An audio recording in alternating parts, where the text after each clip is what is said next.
Welcome, Brian, to the Maneframe Podcast. It's exciting to have you with us. And Maneframe, the new platform for the hair industry that'll be launching soon, is going to be an exciting event for everyone. And in fact, we'll be reaching out to you to become one of the founding members because we're inviting only 100 people to get started, 100 or so to be part of the founding members. So I'll be in touch with you soon about that, and that'll be exciting.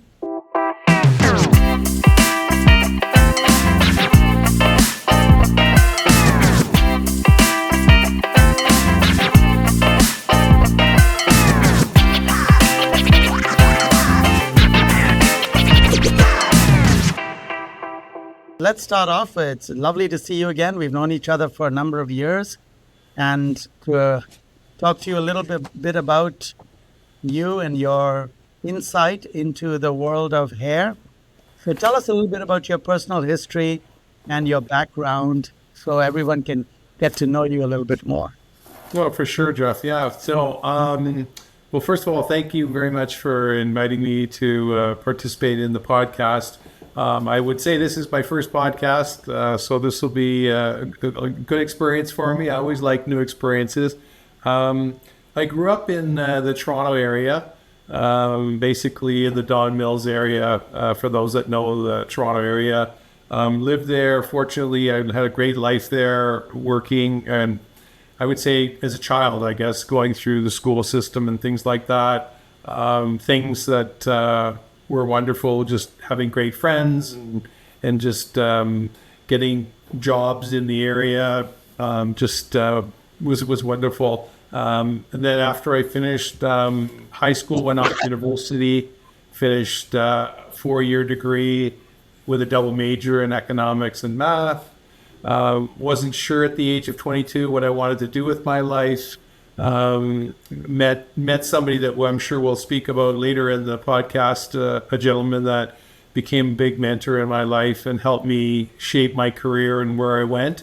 And so, that's sort of where I grew up. And the schooling was a double major in math and economics. And then what do you do with that piece of paper, and how do you turn that piece of paper into dollars in your pocket, and what kind of career do you have? What do you do with it? So that's sort of at 22, trying to sort of sort that out. How did you get into then the hair world?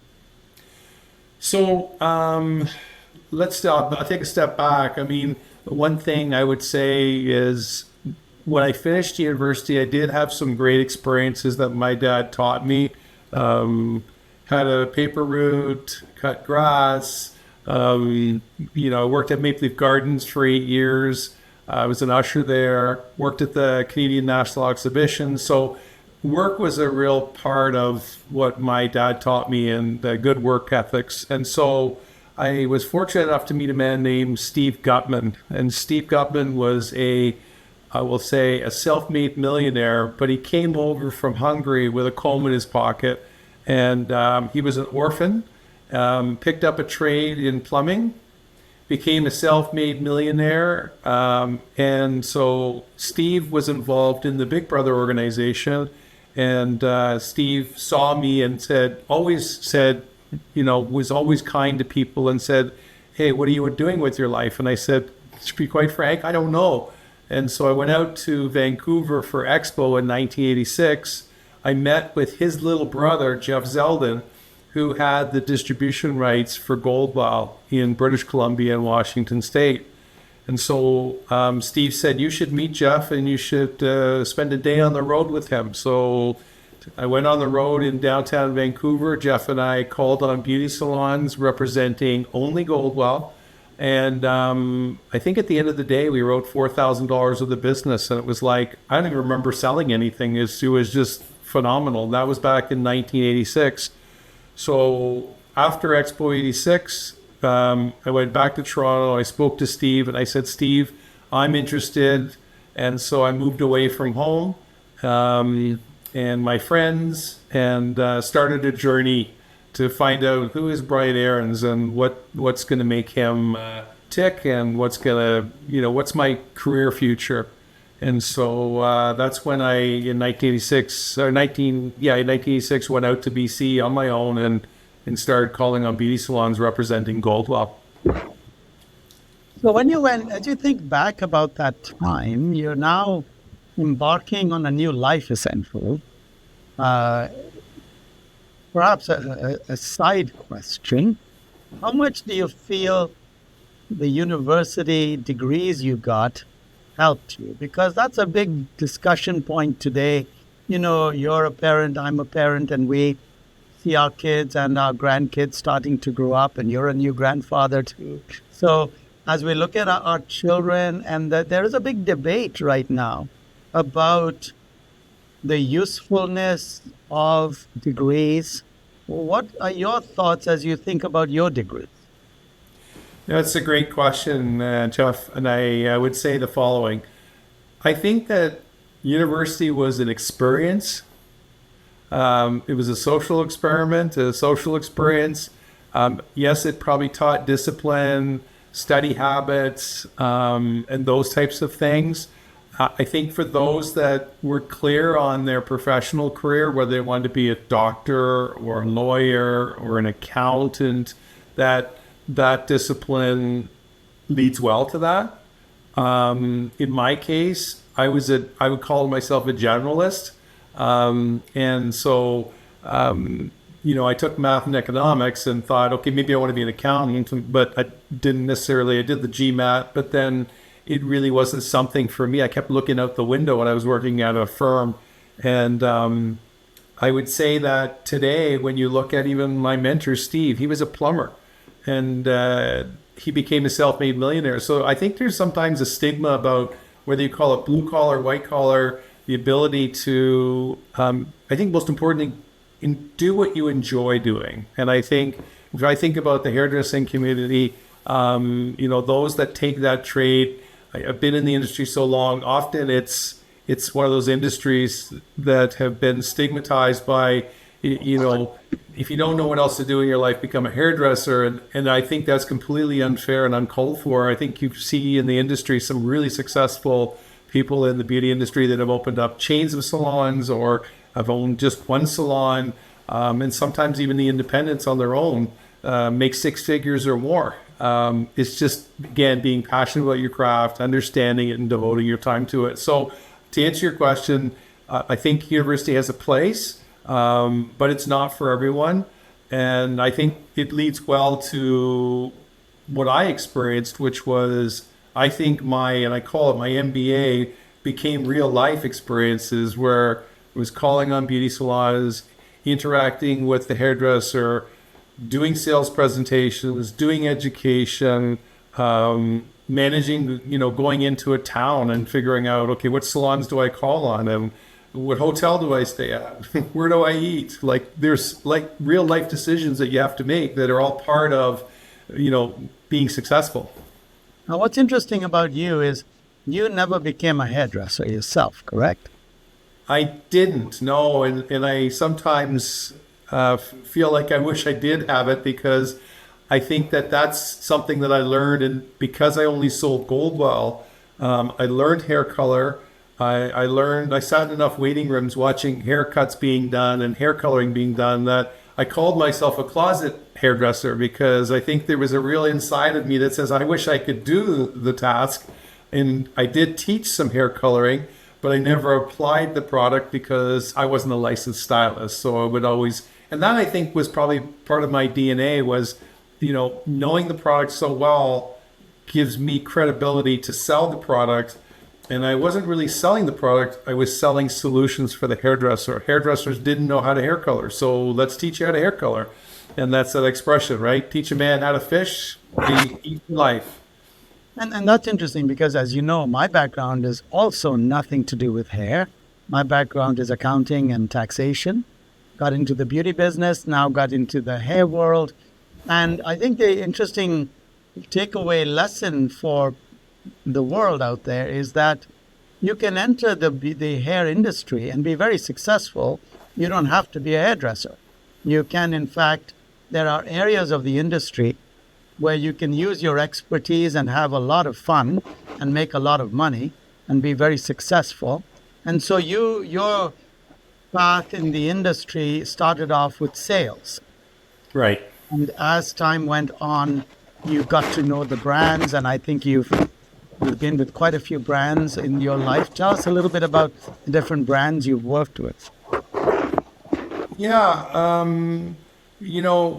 I would say that, if it doesn't come out in this podcast, I mean, obviously my first love was Goldwell, and it still is today. That's where I cut my teeth in the industry, met so many different people, and had some successes with the product. And then when I got restructured from Goldwell after 28 years, I had the chance to work with Aveda, work with Revlon, American Crew, and C&D.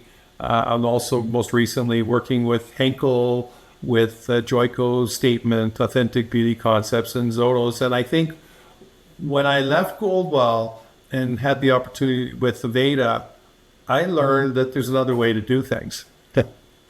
And it's funny because, I consider myself a lifer, or I would have been a lifer with Goldwell, but as fate has it, it didn't turn out that way. But the opportunity to work with other brands really did give me some insights into other ways and other things that go on in the beauty industry that I wasn't aware of.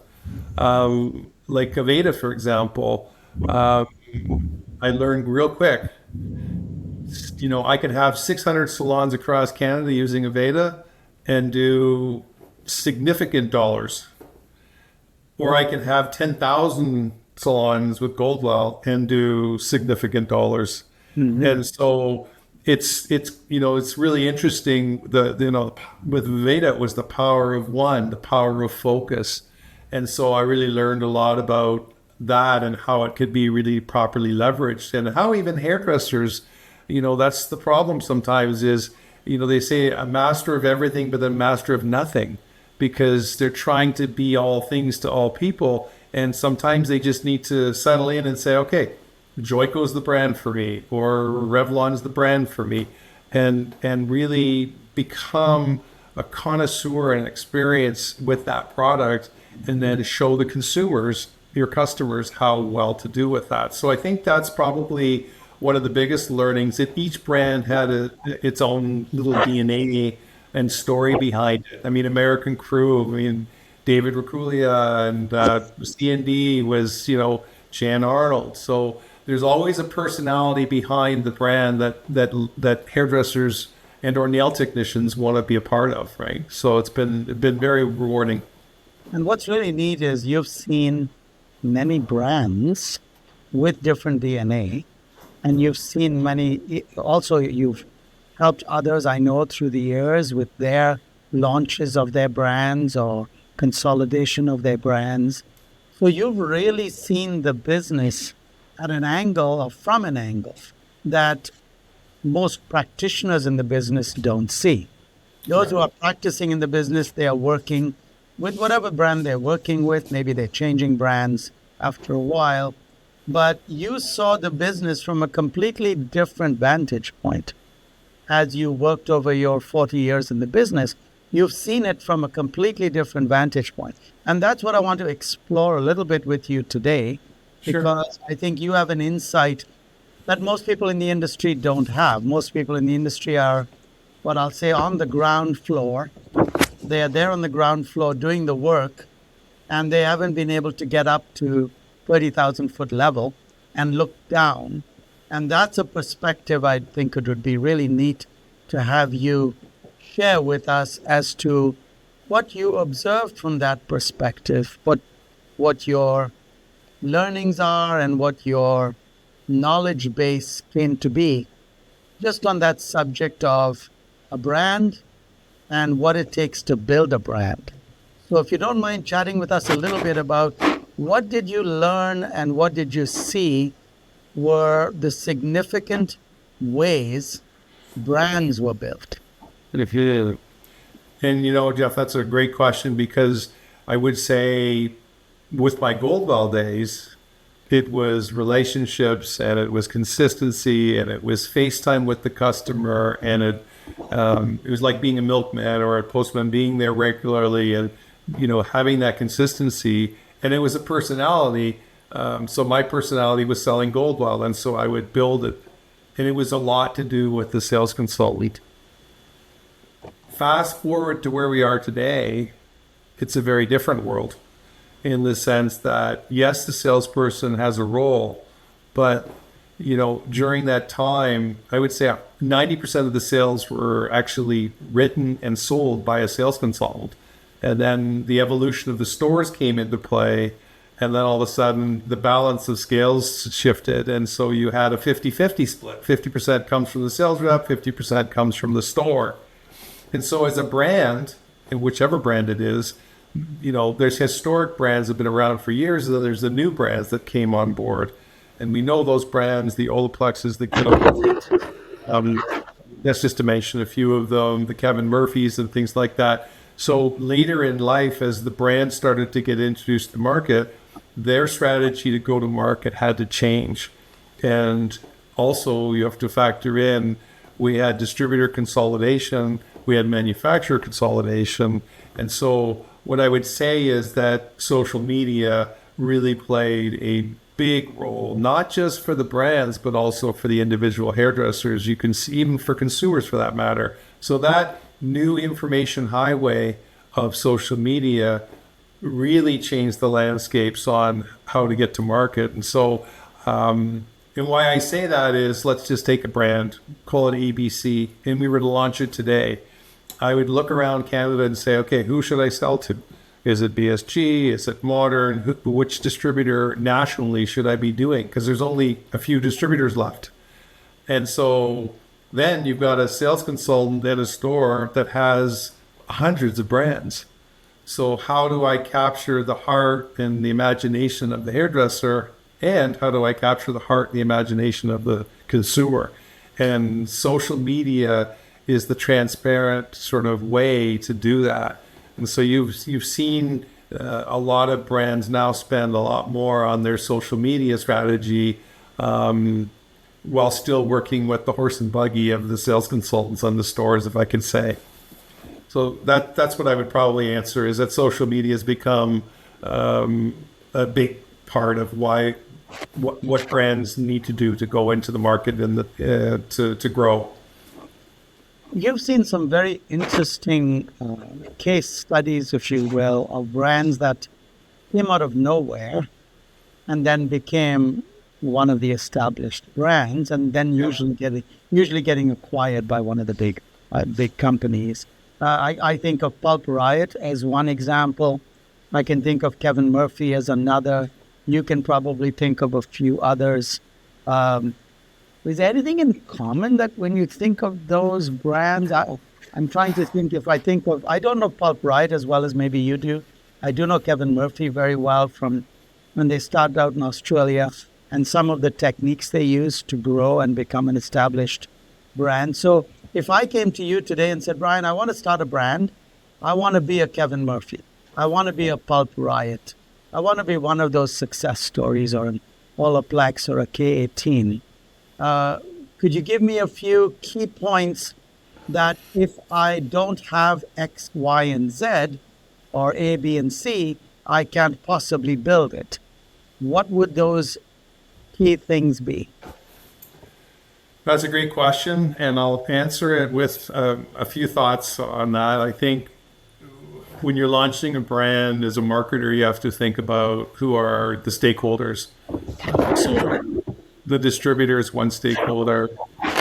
The hairdresser is another stakeholder, and the consumer is another stakeholder. And so I'll just draw you a little parallel using an example. In the Goldwell world, I had a 25-year contract. I was committed 100% to Goldwell to develop and grow it in my marketplace. If we use Kevin Murphy, their strategy, which was obviously many years later, was if I can get the distributor to be a partner with me and have shares in Kevin Murphy, I have a captive audience and I have a captive distributor that will drive the business. And that Kevin Murphy utilized to really leverage themselves in a positioning where it's a win-win. That's brilliant pros. But then behind that, you need to look at what's the opportunity for the hairdresser and where do they fit in. And I would say that, again, it's an overused word, but social media for sure, for education, for techniques, and again, using it for consumers, because often consumers are now more educated. So the more educated they are, they come into the beauty salon and say, oh, do you carry an Olaplex? Do you carry a K18? I've seen it. And so it's reverse strategy where the consumer is now asking for the product because they've seen it on social media. And that's why I don't think there's one answer. I think it's three relating to each of the stakeholders. So what I've observed, as I've seen many brands, not only in the beauty industry, but in many other industries grow, I've observed that if you don't have great product, great people, great marketing, and a lot of money. So you could have three of the four and you're still not, you need all four: great product, great people, great marketing, and lots of money. Yeah, and Jeff, I think as you say that, I realized I kind of missed one key point, and that is, let's use Olaplex or K18. I think that R&D and innovation really does lend itself to drawing a lot of people interested in it. Sometimes new categories are created that never existed before. And I've seen that time and time again, whether it be in my Goldwell experiences or with some other brands, where they bring to market an innovation that's never been done before and creates a whole new category. And you see that with hair color often. There's permanent, there's semi-permanent, and then there's other opportunities and things like that. So I think I should have shared that, is that innovation, and innovation's hard to find. It takes a lot of money to do that. And so you can see with an Olaplex, when they came up with that bond building experience, like that was unique. Even in the hair straightening world, that was another new category with Brazilian blowout and things like that. And of course, they come with challenges. Sometimes there's health and wellness challenges with formaldehyde and things like that. But yeah, you had briefly mentioned that someone who had mentored you or affected you. You talked about a gentleman who was the plumber. Was that a person you would say would stand out in your life, or was there anybody else you can think of who really stood out in your life as a mentor or someone who influenced you?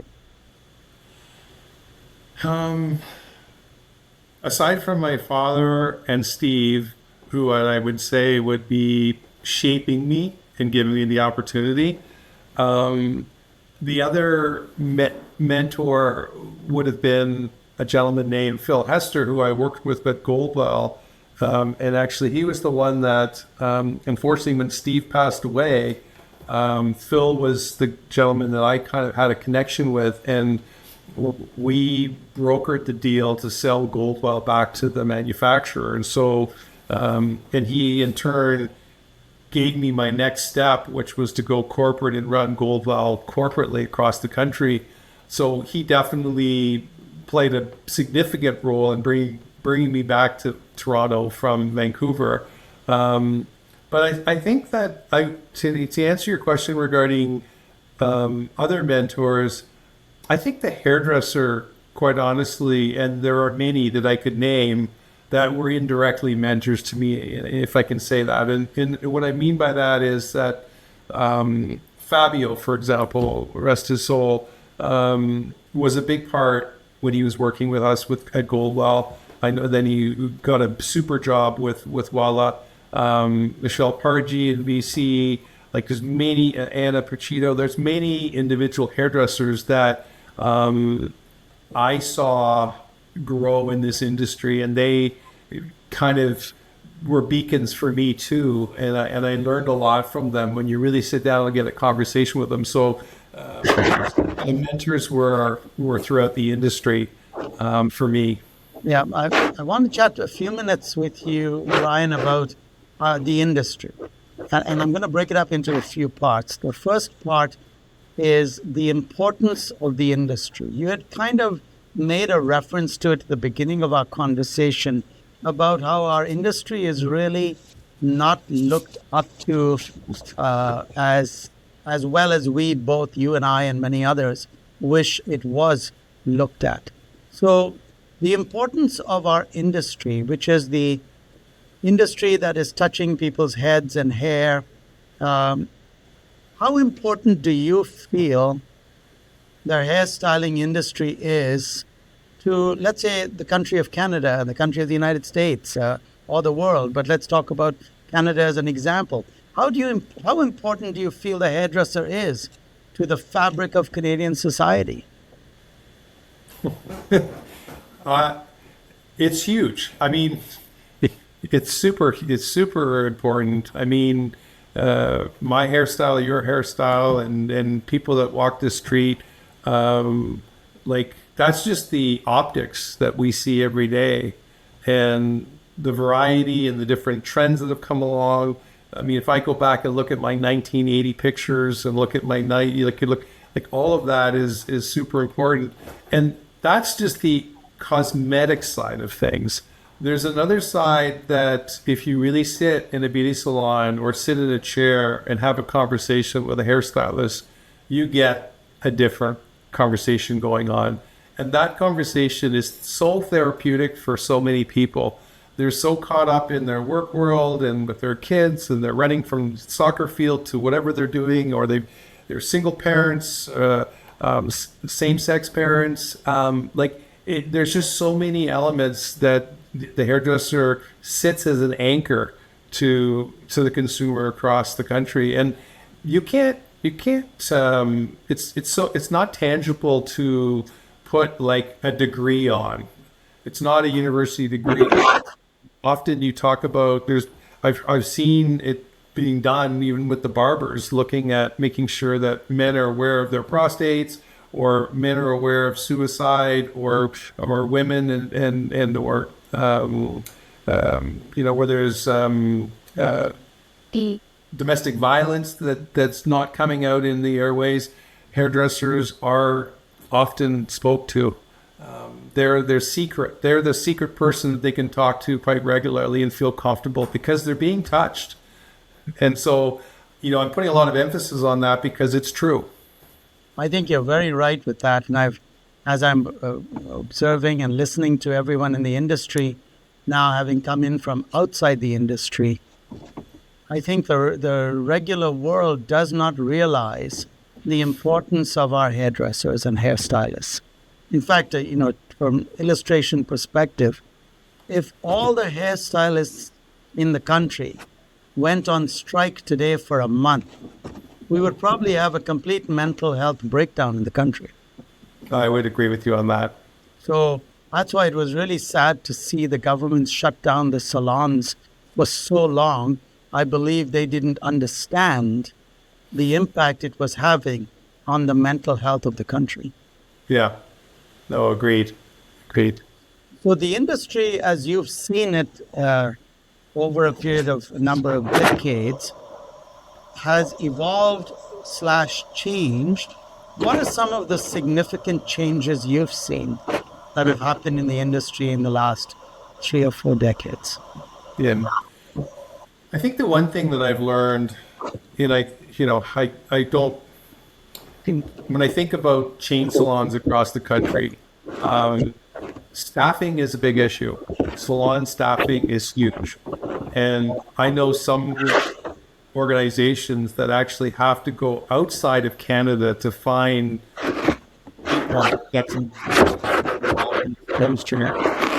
and I find that sad to think that we can't find people within our own country to do that work. And so I think the one thing that I've been involved with the Allied Beauty Association and involved in hairdressers associations. When I was in British Columbia, they had a licensing association. And I have to say I felt spoiled when I was in British Columbia. In order to be a hairdresser, you had to have a license. And you paid the license like you have a driver's license. And that is paramount to determining who can do hair and who can't do hair from all the health and wellness benefits of that.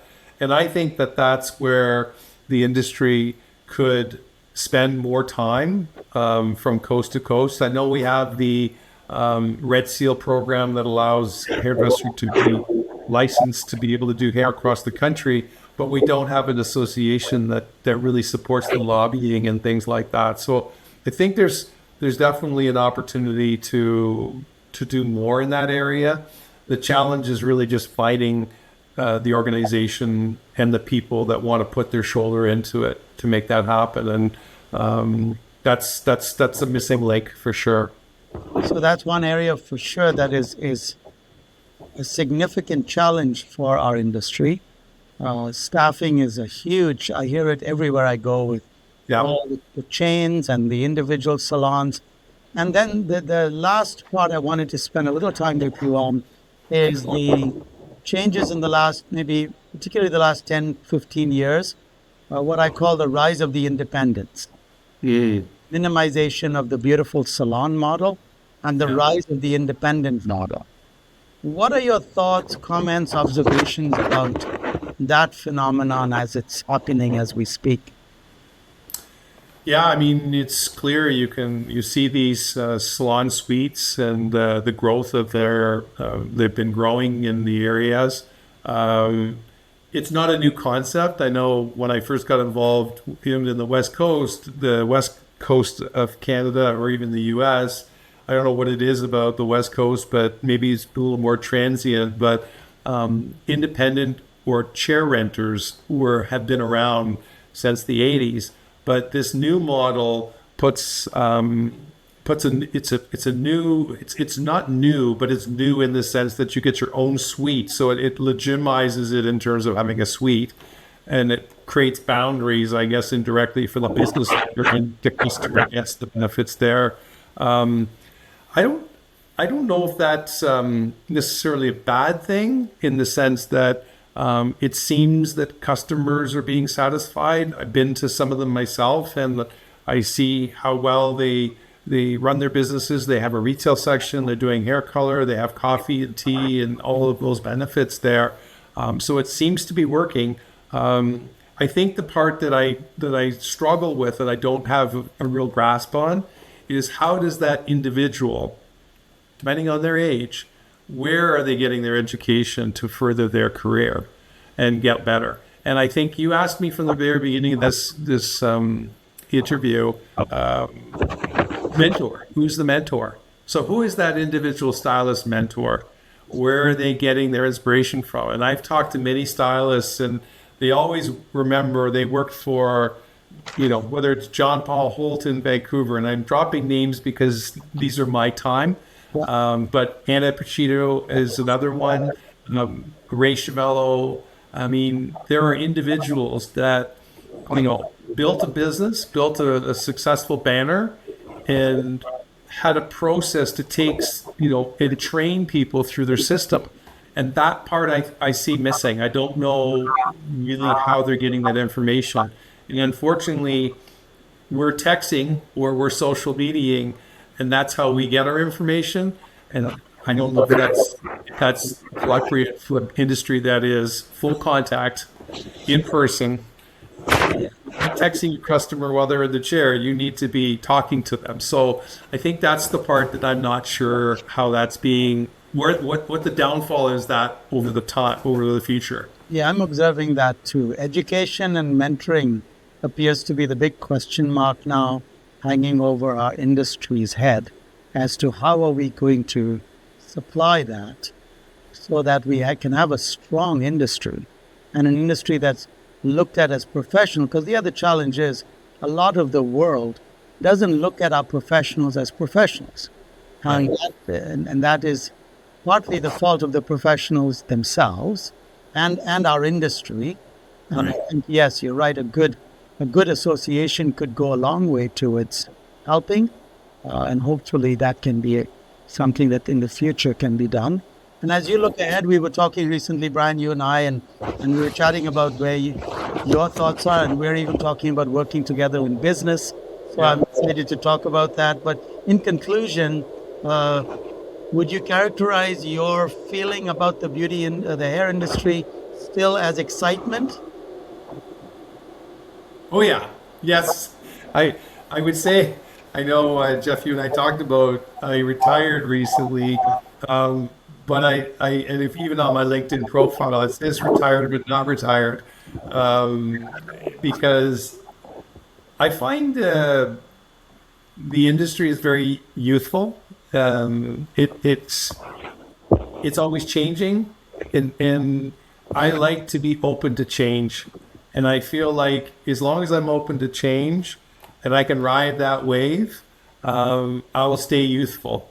But if I become very sedentary and very focused on, well, it's always been this way, it should always be this way, then I'm not the right person for the next job, because the industry has evolved. And so, no, the industry is keeps me very passionate. Social media is helpful because I can stay in touch with people. I see all the different awards going on in the US and in Canada. I see the trade shows going on and things like that. So I will always be connected to the industry, and hope I can still contribute to the industry, because the industry has been so kind to me. It's given me a wonderful life, and I owe it to the hairdressers for doing that. Well, I really appreciate being able to chat with you, Brian. I know I speak about you often across the country as I'm talking to people, and everyone has nothing but wonderful things to say about you, and myself included. So I'm really looking forward to having some more exciting times with you and sharing in exciting times together. So thank you again for coming on our podcast, and I look forward to following up and hopefully having a follow-up interview with you 2 years down the road. Sounds good. Thanks, Brian. Thanks so much, Jeff. Take care. Take care. Bye.